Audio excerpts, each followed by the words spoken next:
इसमें हमें दिया है निम्नलिखित संख्याओं को अभाज्य गुणनखंडों के रूप में व्यक्त कीजिए। क्वेश्चन नंबर 1 में हमें कुछ संख्याएं दी गई हैं। इन संख्याओं को हमें अभाज्य गुणनखंडों के रूप में लिखना है। तो सबसे पहले में हमें संख्या दी है 140। यहाँ पर मैं लिखूंगा 140, इसके गुणनखंड कर दूंगा। सबसे पहले 2 से करेंगे। 2 के पहाड़े में 14 आता है 7 पर, और जो ये 0 बची हमारी, ये वाली 0 ये एज इट इज यहाँ पर आ जाएगी। फिर से 2 से कर सकते हैं। 2 से करेंगे तो 2 के पहाड़े में 7 या फिर 7 के आसपास क्या आता है। 2 के पहाड़े में गाइस 2 दिया 6, यहाँ पर बचेगा 1। 7 में से 6 को घटाएंगे 1 बचेगा, उसके पीछे 0 लगाएंगे तो हो जाएगा 10। 2 के पहाड़े में 10 आता है 5 पर। अब ये संख्या जो हमारी आई है 35, ये 2 के पहाड़े में नहीं आएगी। 3 के पहाड़े में आएगी नहीं। 3 के बाद कौन से पहाड़े से करेंगे, 5 से। 5 के पहाड़े में 35 आता है 7 पर। 5 7 35। अब 7 के अलावा और किसी पहाड़े में नहीं आता, यहाँ पर आ जाएगा 7, 1 पर ये चला जाएगा। तो जो हमारी ये संख्या है 140, इसके अभाज्य गुणनखंड क्या क्या है, यहाँ पर आप देख सकते हो। ये सारे इसके अभाज्य गुणनखंड हैं। लिख देंगे इसे इस प्रकार से, 2 गुना में 2 गुना में 5 गुना में 7, या फिर हम इसे इस तरह से भी लिख सकते हैं। 2 यहाँ पर कितनी बार आया है, देखो 2 यहाँ पर 2 बार आया है, तो हम 2 पे 2 की पावर लगा देंगे। 2 की पावर 2 लगा देंगे, जितनी बार आएगा उतनी पावर होगी। 2 यहाँ 2 बार आया है तो पावर 2 लग जाएगी। उसके अलावा 5 और 7 एक बार आया है, तो इसे इस तरह से ही लिख देंगे 5 गुना में 7। ये हमने लिख दिया 140 के अभाज्य गुणनखंडों के रूप में। बिल्कुल इसी प्रकार से सेकंड वाले में दिया है 156। 156 के गुणनखंड करने के लिए यहाँ पर मैं लिखता हूँ 1 5 6, इसके गुणनखंड करूंगा। सबसे पहले 2 से करते हैं। 2 के पहाड़े में 15 तो नहीं आता, लेकिन 7 पर आता है 14। 2 7 14, यहाँ पर बचेगा 1। 1 के पीछे 6 लगा देंगे, हो जाएगा 16। 2 के पहाड़े में 16 आता है 8 पर। इसके बाद फिर से इसे मैं 2 से करूंगा। 2 के पहाड़े में 3 पर आता है 6। 7 में से 6 को घटाएंगे तो यहाँ पर बचेगा 1। 1 के पीछे 8 लगा देंगे तो हो जाएगा 18। 2 के पहाड़े में 9 पर आएगा 18।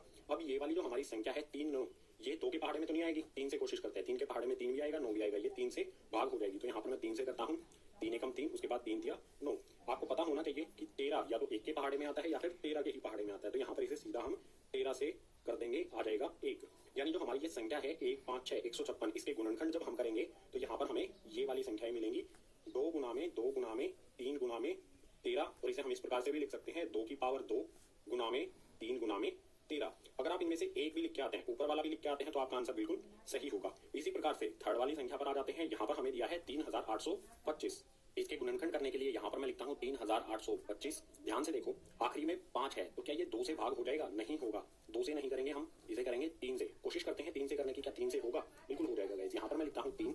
3 के पहाड़े में 3 आता है 1 पर, उसके बाद यहाँ पर है 8। 3 के पहाड़े में 8 से कम आता है 6। 3 दूनी 6, 8 में से 6 को घटाएंगे तो बचेगा यहाँ पर 2। 2 के पीछे 2 लगाएंगे तो हो जाएगा 22। 3 के पहाड़े में 7 पर आता है 21। 22 में से 21 को घटाएंगे तो बचेगा 1। 1 के पीछे 5 लगा देंगे तो हो जाएगा 15। 3 के पहाड़े में 5 पर 3 पंजे हो जाएगा 15। फिर से 3 से हो जाएगा, ये बिल्कुल आसान है। 3 से करेंगे तो 3 चौके 12, उसके बाद 3 दूनी 6, यहाँ पर बचेगा, यहाँ 7 जो है 6 लिया है हमने इसमें से, तो 1 बचा, ये हो जाएगा 15। फिर से यहाँ हो जाएगा 3 पंजे 15। अब ये 425 3 के पहाड़े में नहीं आता, तो इसे 5 से करेंगे। 5 से करने पर क्या आएगा? 3 के पहाड़े में 5 के पहाड़े में 42 तो नहीं आता, लेकिन 40 आता है। कितने पर? 5 8 40, बचेगा यहाँ पर 2। 42 में से 40 को घटाएंगे 2 बचेगा। 2 के पीछे 5 लगा देंगे तो हो जाएगा 25। 5 के पहाड़े में 25 आता है 5 पर। 5 5 25। फिर यहाँ पर आ जाएगा 85, इसको भी हम करेंगे 5 से। 5 एकम 5, 8 में से 5 को घटाएंगे तो बचेगा 3। 3 के पीछे 5 लगा देंगे तो हो जाएगा 35। 5 के पहाड़े में 35 आता है 7 पर। हमारी संख्या मिली है हमें 17। 17 या तो 1 के पहाड़े में आएगा या फिर 17 के पहाड़े में आएगा, यानी यहाँ पर 17 को हम 17 से ही करेंगे तो आ जाएगा 1। जो हमारी ये संख्या है 3825, इसके जब हम गुणनखंड करेंगे तो हमें प्राप्त होगा 3 गुना में 3 गुना में 5 गुना में 5 गुना में 17। या फिर हम इसे इस प्रकार से भी लिख सकते हैं, 3 यहाँ पर 2 बार आया है, 3 2 बार आया है और 5 2 बार आया है, तो 3 पे मैं लगा दूंगा पावर 2, गुना में 5 पे भी लगा दूंगा पावर 2, और गुना में आ जाएगा 17। दोनों में से किसी भी एक तरह से हमें इसे लिखना होगा। सो थर्ड पार्ट यहाँ पर हो गया कंप्लीट। क्वेश्चन नंबर 1 के और 2 पार्ट हैं, उनको देखते हैं गाइस नेक्स्ट पेज पर। अब क्वेश्चन नंबर 1 का फोर्थ पार्ट, इसमें हमें संख्या दी है 5005। इसके गुणनखंड करते हैं। यहाँ पर मैंने लिख लिया इसे 5005। देखो इससे खुद से ट्राई करो इसको करने का। क्या ये 2 से भाग हो जाएगा? नहीं होगा। 3 से कोशिश करो, नहीं होगा। ये होगा गाइस 5 से। सबसे पहले 5 से करेंगे तो 5 एकम 5, उसके बाद 2 0 आती हैं। ये दोनों 0 ऐसा की ऐसी यहाँ पर आ जाएंगी, ये आ गई दोनों 0। उसके बाद लास्ट में यहाँ पर फिर से 5 है, तो फिर से यहाँ पर आ जाएगा 5 एकम 5। अब जो हमारी ये संख्या आई है 1001, ये 5 के पहाड़े में नहीं आती, तो इससे आगे हम करेंगे इसे 7 से। 7 से करता हूँ, यहाँ पर लिखा मैंने 7। 7 के पहाड़े में 7 एकम 7, 10 में से हमने इस 10 को लिया, ठीक है। 10 में से 7 को घटाएंगे बचेगा 3। 3 के पीछे ये वाली 0 लगा देंगे, हो जाएगा 30। 7 के पहाड़े में 28 आता है। 7 चौके 28, 30 था, 28 घटाएंगे 30 में से तो बचेगा 2। 2 के पीछे 1 लगाएंगे तो हो जाएगा 21। 7 के पहाड़े में 21 आता है 3 पर। हमें संख्या मिली 143। ये 7 से भाग नहीं होगी, तो इसके बाद 7 के बाद हम किससे करते हैं? 11 से। यहाँ पर मैंने लिखा 11। 11 एकम 11। 14 में से 11 को घटाएंगे तो बचेगा 3, और उसके पीछे ये 3 लगा देंगे तो हो जाएगा 33। 11 के पहाड़े में 33 आता है 3 पर। अब हमें संख्या मिल गई है 13। 13 को हम करेंगे 13 से।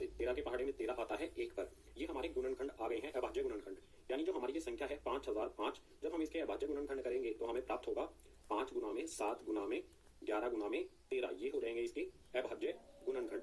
आखिरी वाली संख्या पर आते हैं क्वेश्चन नंबर 1 की। पांचवी संख्या पर जो दी है 7429। इसको यहाँ पर मैं लिख लेता हूँ 7429।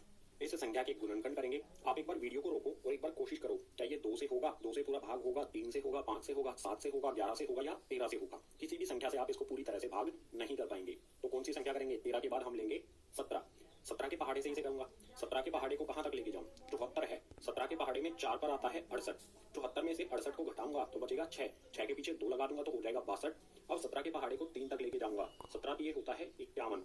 62 में से 51 को घटाऊंगा तो बचेगा 11। 11 के पीछे 9 लगा दूंगा तो हो जाएगा 119। 17 के पहाड़े में 7 पर आता है 119। 17 से जब हम इसको भाग कर देंगे तो हमें मिल जाएगा 437। अब क्या ये संख्या दोबारा 17 से होगी? नहीं होगी। हम करेंगे अब इसे 19 से। यहाँ पर मैं लिखता हूँ 19। 19 के पहाड़े को 2 तक लेके जाऊंगा। 19 के पहाड़े में 2 पर आता है 38। इस 43 में से 38 को घटाऊंगा तो बचेगा 5। 5 के पीछे 7 लगा दूंगा, हो जाएगा 57। 19 के पहाड़े में 57 कब आता है? 3 पर। हमें मिल जाएगी संख्या 23 जब हम 437 को 19 से भाग कर देंगे। अब 23 खुद से हमारी एक अभाज्य संख्या है तो इसको हम 23 से ही करेंगे। 23 को 23 से भाग करेंगे तो आ जाएगा 1। यानी हमारी जो ये संख्या है 7429, इसके जो अभाज्य गुणनखंड है वो क्या हो जाएंगे? 17, 19 और 23। इनको इस प्रकार से लिख देंगे 17 गुना में 19 गुना में 23। बिल्कुल आसान हमारा पहले वाला क्वेश्चन हो गया कंप्लीट। हमें बिल्कुल आसान इस तरह से अभाज्य गुणनखंडों के रूप में हमारी संख्याओं को लिखना है। अब क्वेश्चन नंबर 2 को देखते हैं नेक्स्ट पेज पर। अब क्वेश्चन नंबर 2 में हमें दिया है पूर्णांकों के निम्नलिखित युग्मों के एचसीएफ और एलसीएम ज्ञात कीजिए तथा इसकी जांच कीजिए कि दो संख्याओं का गुणनफल बराबर एचसीएफ गुना एलसीएम है। हमें इस प्रकार से दो संख्याएं दी गई हैं। इन दोनों संख्याओं का हमें एचसीएफ और एलसीएम ज्ञात करना है, निकालना है और ये भी जांच करनी है कि दोनों संख्याओं का गुणनफल यानी कि इन दोनों संख्याओं को जब एक दूसरे से गुना किया जाएगा तो ये बराबर होगा एचसीएफ गुना में एलसीएम के। क्वेश्चन नंबर 2 के कुल 3 भाग हैं। इसमें पहले भाग में हमें दिया है दो संख्याएं 26 और 91। इनका हल प्रारंभ होता है यहाँ से। सबसे पहले एचसीएफ और एलसीएम निकालेंगे। दोनों संख्याओं को लिख लेंगे इस प्रकार से 26 और 91। सबसे पहले क्या करना होगा? एचसीएफ और एलसीएम निकालने के लिए गुणनखंड करने होंगे इन दोनों संख्याओं के। 26 का गुणनखंड करेंगे इस प्रकार से आप कर सकते हो। 2 से करेंगे तो ये जाएगा 13 पर, उसके बाद 13 से करेंगे तो आ जाएगा 1। 26 के गुणनखंड हो जाएंगे 2 और 13। बिल्कुल इसी प्रकार से हमारी दूसरी संख्या 91 है, इसके भी गुणनखंड करेंगे। 7 से करेंगे, 7 एकम 7 बचेगा यहाँ पर 2। 2 के पीछे 1 लगाएंगे तो हो जाएगा 7 के पहाड़े में 21 आता है 3 पर। फिर यहाँ 13 से करेंगे तो आ जाएगा 1।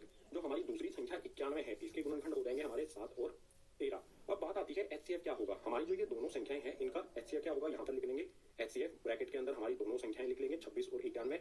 इनका एचसीएफ क्या होगा? देखो बिल्कुल आसान बात है। यहाँ पर जो संख्या दोनों में आती है, 2 ऊपर आता है नीचे नहीं आता है तो 2 को हटा देंगे। 7 नीचे आता है ऊपर नहीं आता है तो 7 को भी हटा देंगे। ऐसी संख्या कौन सी है जो इन दोनों में आती है? यहाँ पर देखो 13, यहाँ पर भी 13। 13 इन दोनों में आता है तो 13 ही हो जाएगा ये एचसीएफ इन दोनों संख्याओं का। बात करते हैं एलसीएम इन दोनों संख्याओं का। तो यहाँ पर लिखेंगे 26 और 91, इक्वल्स का साइन लगाएंगे। एलसीएम के लिए हम सबसे पहले देखेंगे छोटी संख्या। यहाँ पर सबसे छोटी संख्या है 2। 2 सबसे ज्यादा कितनी बार आया है? एक ही बार आया है तो यहाँ पर मैं लिख लूंगा 2। इसके बाद 2 से बड़ी संख्या कौन सी है? 7। 7 सबसे ज्यादा बार कितनी बार आया है? एक बार, तो यहाँ पर लिख लेंगे गुना में 7। इसके बाद अगली संख्या देखो 7 से बड़ी संख्या है 13। एक बार यहाँ आई है, एक बार यहाँ आई है। सबसे ज्यादा कहाँ पर है? ऊपर वाले में भी एक बार है, नीचे वाले में भी एक बार है। दोनों में बराबर है तो किसी का भी लिख लो, या तो ऊपर वाले का 13 लिख लेंगे या फिर नीचे वाले का 13 लिख लेंगे। यानी सबसे ज्यादा बार जहाँ आएगी वो लिखेंगे। अगर बराबर है तो इन दोनों में से किसी एक को लिख लेंगे। तो यहाँ पर लिख लेता हूँ मैं एक बार 13। अब गुना करेंगे, 2 को 7 से गुना करूंगा हो जाएगा 14। 14 को 13 से गुना करूंगा तो यह आ जाएगा 182। और यही हो जाएगा इन दोनों संख्याओं का एलसीएम। अब हमें ये भी जांच करनी है कि दो संख्याओं का गुणनफल बराबर हो एचसीएफ गुना एलसीएम के। तो सबसे पहले यहाँ पर मैं क्या करता हूँ? एचसीएफ गुना में एलसीएम। जो हमारा एचसीएफ आया है और एलसीएम आया है इन दोनों को गुना करता हूँ। एचसीएफ 13 है और एलसीएम 182 है। गुना करते हैं। यहाँ पर मैंने गुना किया 13 गुना में 182। आप बिना कैलकुलेटर का यूज करके इसे गुना करो और यहाँ पर लिखो कितना आएगा गुना करने पर? 2366। इसके बाद हमारी जो ये दो संख्याएं हैं इनको भी हमें गुना करना है। तो यहाँ पर मैं लिखता हूँ फर्स्ट यानी कि पहली संख्या गुना में सेकंड यानी कि हमारी दूसरी संख्या। इन दोनों को गुना करेंगे। फर्स्ट संख्या क्या है हमारी? 26 और सेकंड है 91। तो यहाँ पर लिखता हूँ 26 गुना में 91। तो ये किसके बराबर होगा? 26 को 91 से गुना करेंगे तो भी हमारा यही आएगा 2366। दोनों बराबर आए हैं। एचसीएफ और एलसीएम को गुना करने पर भी यही आया और पहली और दूसरी संख्या को गुना करने पर भी यही आया। तो लास्ट में यहाँ पर एक लाइन लिख देंगे इस प्रकार।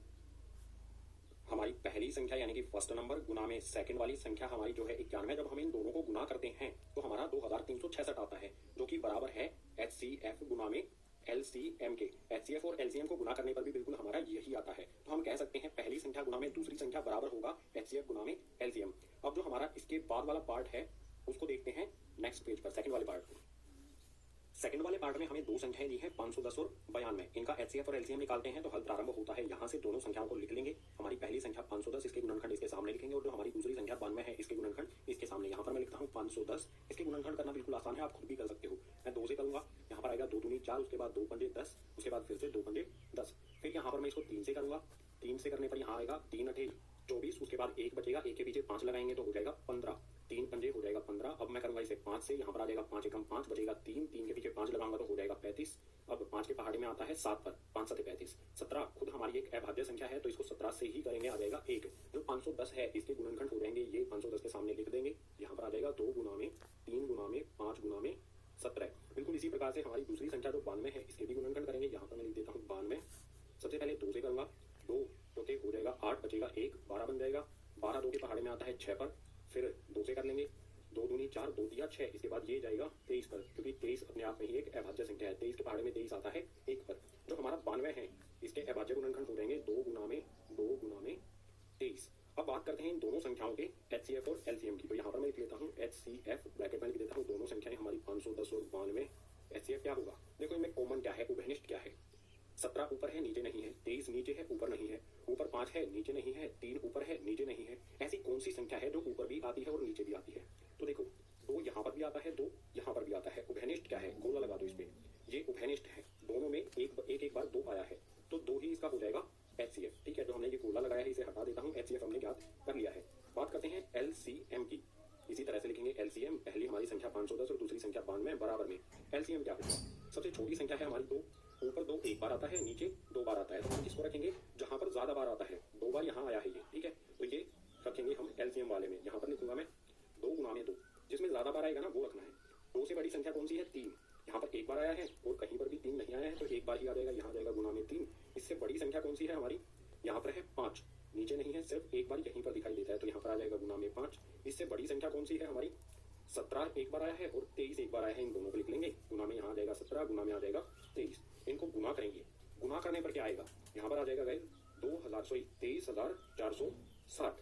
ये आ जाएगा एलसीएम इन दोनों संख्याओं 510 और 92 का। अब जांच करनी है हमें, अगर एचसीएफ गुना में एलसीएम करूंगा तो क्या आएगा। एचसीएफ हमारा कितना है 2 और एलसीएम है 23,460। इन दोनों को गुना करते हैं। यहाँ पर मैं लिखता हूँ 2 गुना में 23,460 बराबर क्या होगा, 2 से गुना करने पर ये हो जाएगा 46,920। बिल्कुल इसी प्रकार से हमारी दो संख्याएं 510 और 92, हमारी पहली संख्या यानी कि फर्स्ट गुना में दूसरी संख्या यानी कि सेकंड, इन दोनों को गुना करूंगा। ये है हमारा 510 गुना में 92, ये आ जाएगा हमारा बिल्कुल वही 46,920। एचसीएफ और एलसीएम को गुना करने पर भी यही आएगा, पहली और दूसरी संख्या को गुना करने पर भी यही आएगा। तो यहाँ पर मैं लिख दूंगा इस प्रकार,